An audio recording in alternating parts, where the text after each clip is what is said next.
Welcome to Partners in Prevention. I'm Jennifer Stein with Prevent Child Abuse Habersham. Child sex predators are in our communities and they're in our homes. It is important for us to safeguard our children against these perpetrators. And to do so, we're going to be focusing today on what's called body safety education. In doing so, we have a very special guest with us. We have Ruthie Zellner. She is with the Powerhouse for Kids. With her position, Ruthie is a forensic interviewer.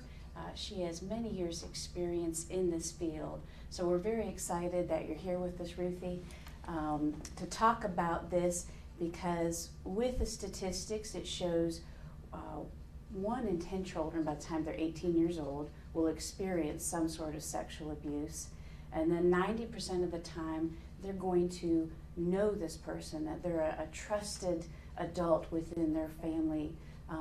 So with that, how would you describe what body safety education or awareness is? Okay, body safety education is basically the idea that you teach your child what's okay and what's not okay.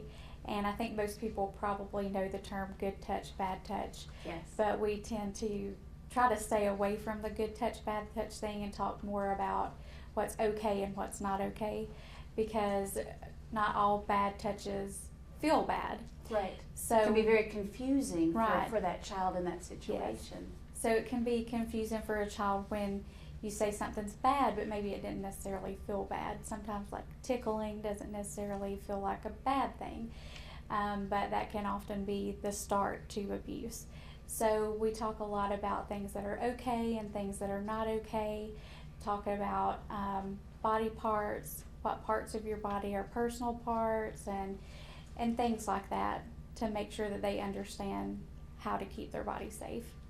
Now, in your experience from the different interviews that you have with children, what is important for them to know as far as when we're bringing our children up and we talk about their genitals? Mm-hmm. Some of the misconceptions, I'm sure every family might call different things, things that have just been going on through their family. What is important for a parent to tell their child? We always encourage parents that it's very important that you call your body parts what they are. The true biological term. Yes, the true scientific biological name for the body parts. No nicknames. Right, yeah. Okay.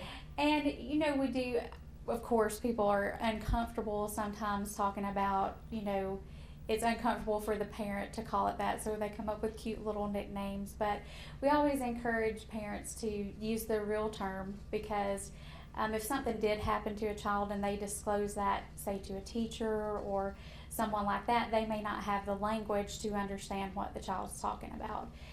So they may disclose abuse to somebody, but if the adult they disclose to doesn't have the right language or the right term for what they're saying, they may not understand what they're talking about. So we always encourage parents to teach their children the correct names, so that if something did happen to them and they disclosed to a teacher or something like that, that teacher would understand what they were talking about. Very good.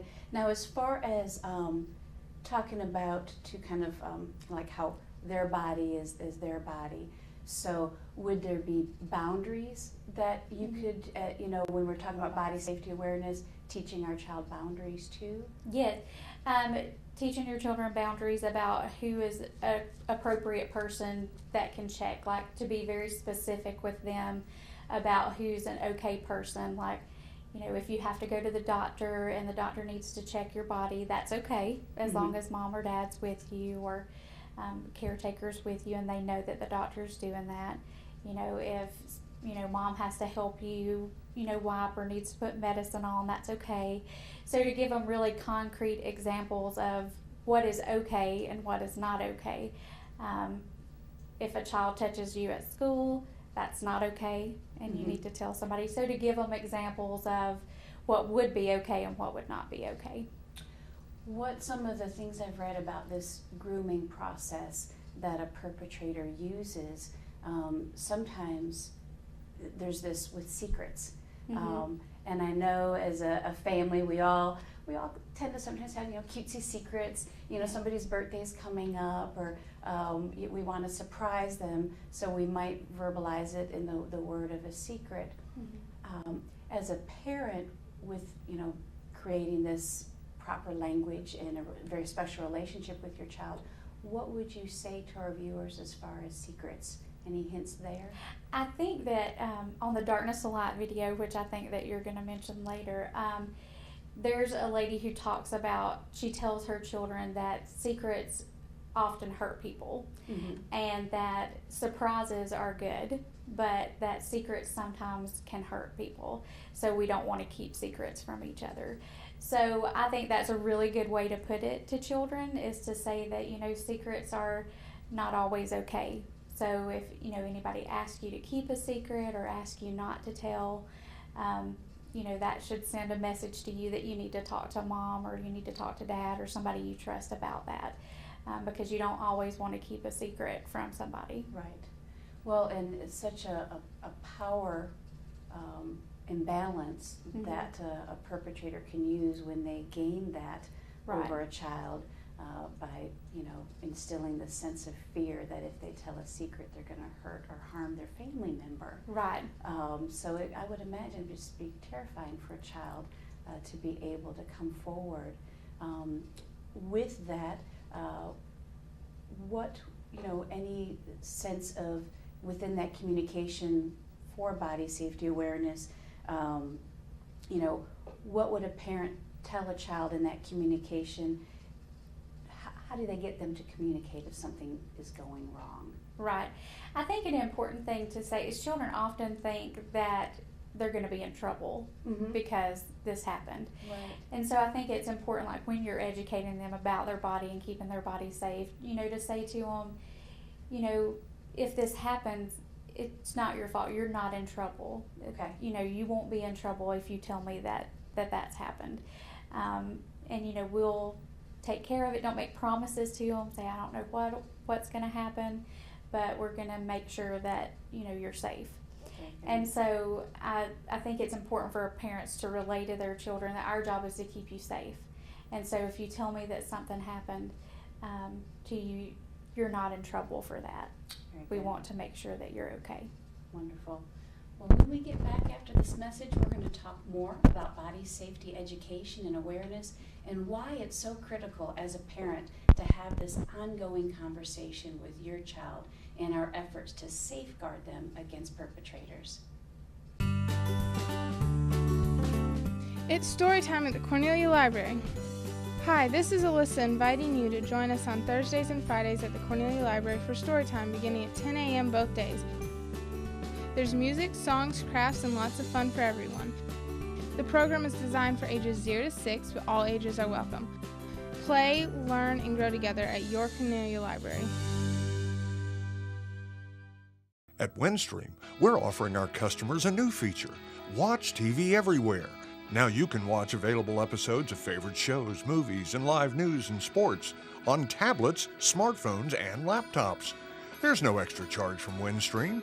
You only need to be a cable customer already receiving a Wind package. It's simple to get started. Just visit WatchTVEverywhere.com. So enjoy, and thanks for being our customer.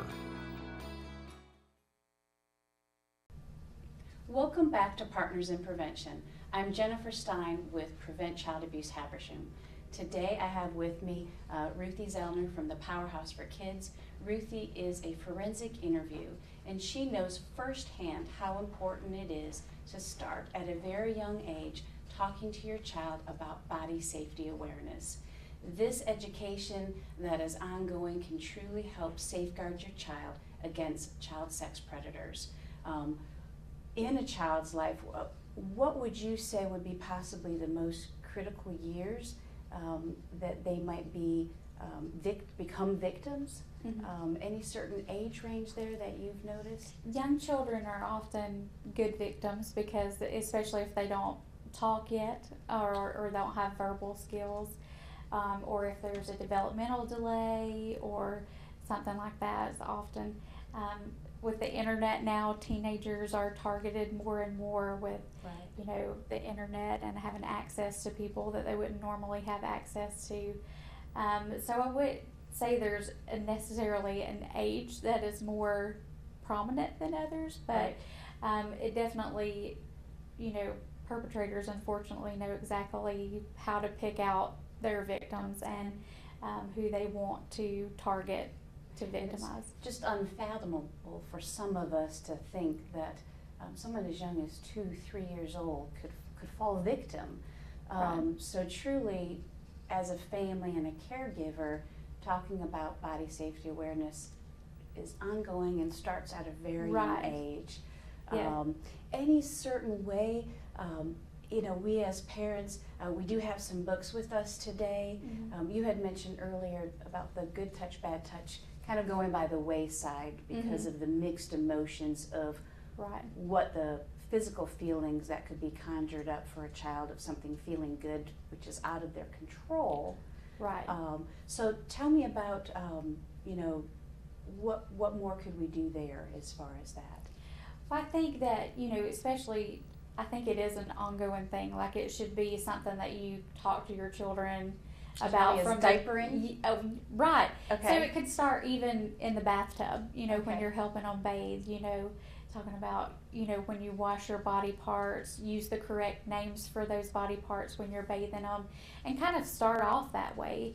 I think that children learn very fast if, that's an uncomfortable thing for their parents, and then it almost becomes a shameful thing. So if you're bathing them and you're talking to them about this is just a body part just like any other body part, just like your foot, elbow or your nose or things like that. So if it's just a foot or a knee or whatever, it's the same, with your private parts as well. So, and that kind of teaches that there's no shame about those places, and it kind of makes it, gives them the idea that it's okay. Mom's not uncomfortable talking about it with me, so it opens up the door that they would be more open to sharing something if something did happen. Very good. And there are some great books, some of the things, to have that conversation with your child, such as My Body Belongs to Me.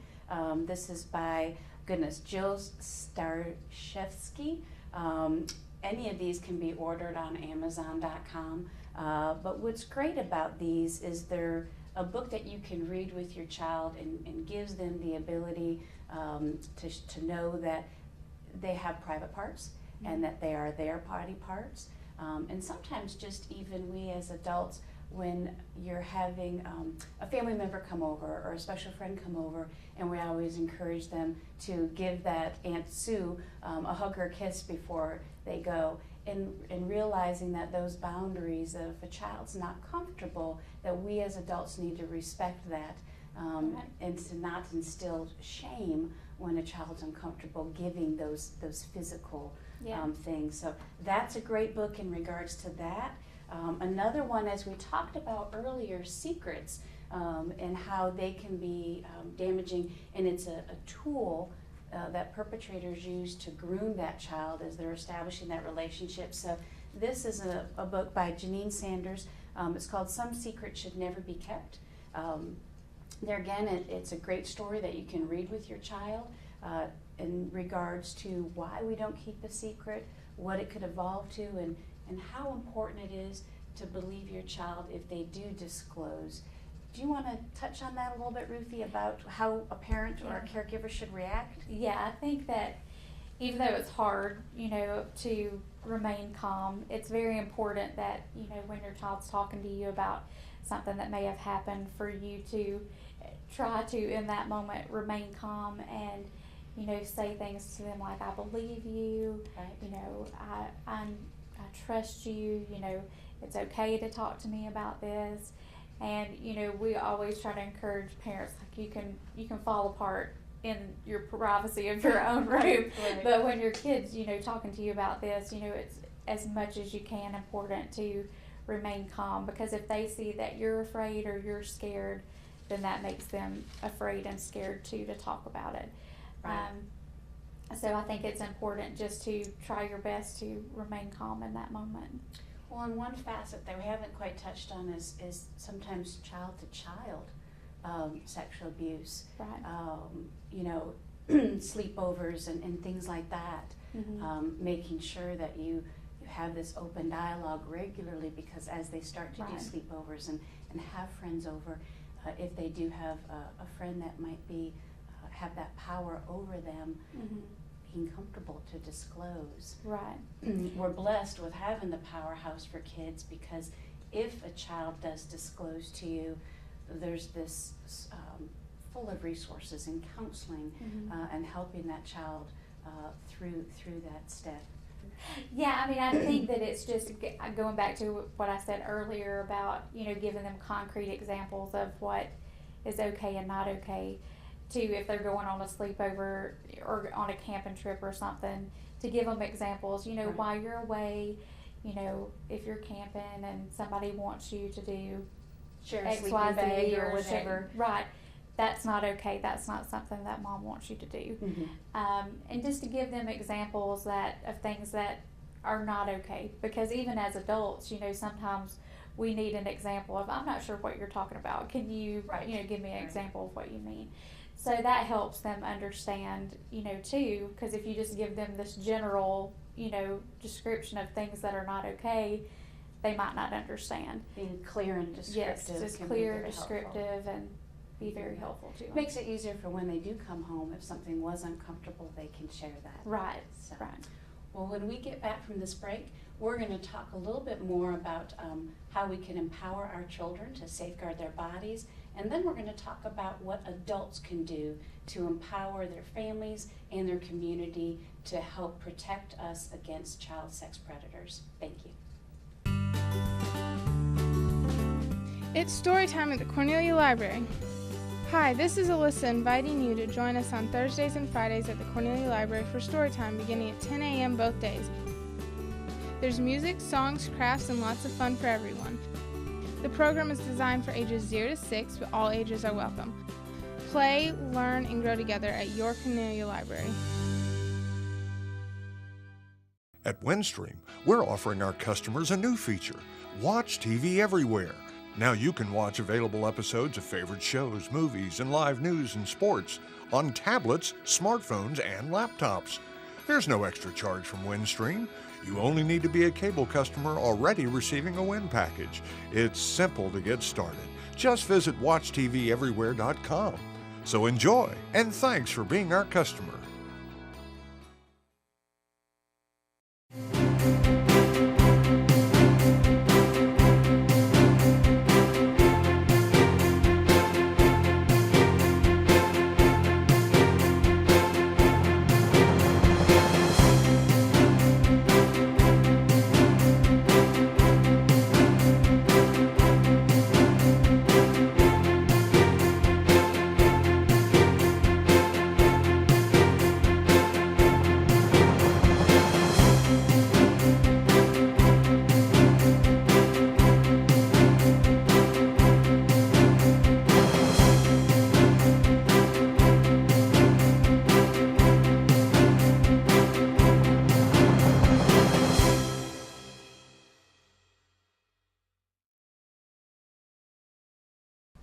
Welcome back to Partners in Prevention. I'm Jennifer Stein with Prevent Child Abuse Habersham. With me today is Ruthie Zellner with the Powerhouse for Kids, and we have been stressing the importance of sharing with your child from a very young age, ongoing through adulthood, the importance of body safety awareness and education. Sharing with you some tools that you can use as a parent, some different books that you can read with your child, but it's also important that we as adults take complete responsibility for the safeguarding of our child. And one of the ways to do that is through a program called Darkness to Light Stewards of Children Training. Ruthie is an authorized facilitator for this program. You may have heard about it. It is one of the prevention programs that Prevent Child Abuse Habersham offers our community. Kind of exciting. We have trained over 1,100 adults with the program thus far since we've started it.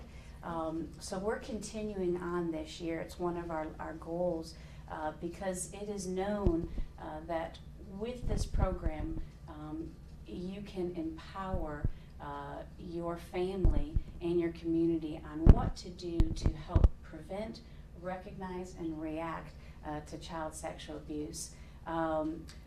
With the training itself, any key points that you'd like to highlight, Ruthie, about the program? Yeah, I think it's really expounds more on what we're talking about today, and just kind of gives you a more extensive kind of knowledge of what to do in any given situation where a child might disclose to you, how to react to that, and then the appropriate channels to go through when a child does report something to you, who you need to call, and then what happens next, and just gives you, it's a 2-hour training, so it obviously covers more than we're able to talk about today. Yes. About the safety of children. It talks about mandated reporting, who mandated reporters are, what their responsibilities are, and just different things like that. So I think it's definitely a training that everybody in the community should have. If you interact with children at all, Right. then you should definitely think about taking the training. Well, and our teachers and educators here in Habersham County, they have all had the program. With that, we're expanding out to try and reach the public because Ruthie had mentioned it's important for any adult caregiver to go through this 2-hour, it's an interactive workbook. We're going to be offering it again in January. But what's neat about it too is if you're a youth serving organization, I think one of the neatest things that's important to evaluate is what prevention policies have you put in place? Right. Would you care to share with them about just a few tidbits that possibly a youth serving organization should do to help prevent? Yeah. One of the biggest things is to have a protocol of what to do in a youth serving organization if a child does disclose any type of abuse to you, so that your workers or volunteers or whoever is serving in any capacity with the children know what to do when Right. a child discloses to them. They have this information, now what do I do with it? Right. So that you have a policy that says, this is what we're going to do if this happens. Mhm. This is how we're going to report it. These are the people who are responsible for reporting that. Yes. So I think that is a very important part of any organization who is caring for children, whether it be a daycare or a church who's doing Bible school or something like that, to have that protocol in place so that they know what Right. to do. And important because, those that volunteer, you're in the nursery at your church, or maybe you're a coach on a soccer league or something like that. And what we might not realize is as of July 2012, you are a mandated reporter. Whether you know it or not, you That's are. right. So this training, this 2-hour training, can really help overcome some of the ill ease that someone might feel in that position if someone were to disclose. Some other great prevention things too about making sure that one-on-one situations with children are observable and interruptible. Right. So that way you are not putting yourself in a position that your character could be questioned. Correct. So having that organization set those policies and procedures up from the very beginning can really Right. help. I always tell people with the Darkness to Light that it's as much as it is about keeping children safe, it's also about protecting yourself as well, Right. and making sure that you don't open yourself up to a situation that could potentially be a danger for yourself as well. Right. So it's as much about that as it is about keeping children safe. Very good. If you're interested in signing up to Darkness to Light Stewards of Children training, stay visiting our website. It's preventchildabusehabersham.org. We always have our trainings posted and available to sign up for online. One is coming up on Friday, January 23rd. There's going to be 2 trainings that day. One is 3 to 5 p.m. and the other is 6:30 to 8:30 p.m. in the Clarksville First United Methodist Church is offering us their room in the Connection. So very excited that a church is opening up their doors for us.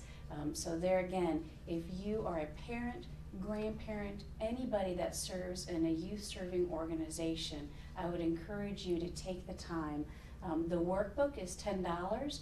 Other than that, the facilitators, such as Ruthie, she donates her time to make these trainings possible Right. for the public.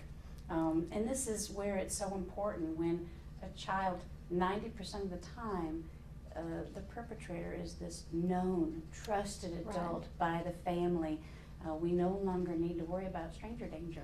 I know it's not so much stranger danger anymore. It definitely is, like you said, 90% of the time somebody that they know and trust. Right. So with that, we appreciate you tuning in today to learning about body safety awareness, this ongoing conversation that you can have with your child as a caregiver, as a parent, as a grandparent. It has helped safeguard our children. We also just want to share with you so that way if somebody does disclose to you, you can make your report at 1-855-GEORGIA-CHILD. There again, it's 855-422-4453. I always want to make sure that you have those tools available to you. Ruthie, thank you for coming and joining us today.